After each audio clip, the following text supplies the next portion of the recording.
नमस्कार, मैं हूं आपके साथ आयुषी गुप्ता। प्रधानमंत्री नरेंद्र मोदी और वसुंधरा राजे की मुलाकात को लेकर राजस्थान की सियासत में हलचल मची हुई है। राजस्थान की पूर्व मुख्यमंत्री वसुंधरा राजे ने सोमवार को संसद भवन दिल्ली में प्रधानमंत्री नरेंद्र मोदी से मुलाकात की थी। जगदीप धनखड़ के उपराष्ट्रपति पद से इस्तीफे देने के बाद यह मुलाकात काफी अहम मानी जा रही है। इसके सियासी मायने भी निकाले जाने लगे हैं। जगदीप धनखड़ के उपराष्ट्रपति पद पर निर्वाचित होने से पहले संभावितों की लिस्ट में वसुंधरा राजे का नाम भी चला था। बाद में धनखड़ को उपराष्ट्रपति बना दिया गया था।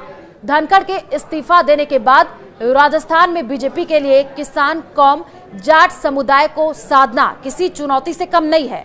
माना यह जा रहा है कि प्रदेश में पैदा हुए इस सियासी संकट को लेकर दोनों नेताओं के बीच में चर्चा हुई है। वसुंधरा राजे प्रदेश की 2 बार मुख्यमंत्री रह चुकी हैं। इस बार पार्टी ने भजनलाल शर्मा को मुख्यमंत्री बनाया था। अब धनखड़ के इस्तीफे के बाद पार्टी वसुंधरा के अनुभव का फायदा लेना चाहती है। जाट समाज पर भी उनकी विशेष पकड़ मानी जाती है। पार्टी का ये मानना है कि अगर अगला उपराष्ट्रपति राजस्थान से बनता है तो उसमें राजे की मर्जी भी शामिल हो। उपराष्ट्रपति की दौड़ में राजस्थान के रहने वाले सिक्किम के राज्यपाल ओम माथुर का नाम भी चल रहा है।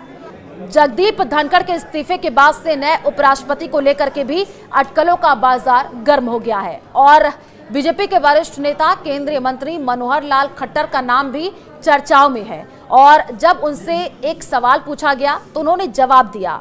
जब उनसे पूछा गया क्या वो उपराष्ट्रपति के रेस में है तो उन्होंने कहा, मैं विकल्प चुनने के लिए पैदा ही नहीं हुआ हूं, मुझे जो सूचना मिलती है उसके हिसाब से काम करता हूं। इसका मतलब साफ है कि वो किसी पद के लिए अपनी पसंद जाहिर करने के बजाय पार्टी के आदेशों का पालन करेंगे। ओम माथुर और वसुंधरा राजे की अदावत किसी से छिपी नहीं है। ऐसे में पार्टी के लिए राजे को साधना जरूरी हो जाता है। इसके साथ ही पार्टी में अभी राष्ट्रीय अध्यक्ष का चुनाव भी होना है। हालांकि राष्ट्रीय अध्यक्ष के लिए भी वसुंधरा का नाम चला था।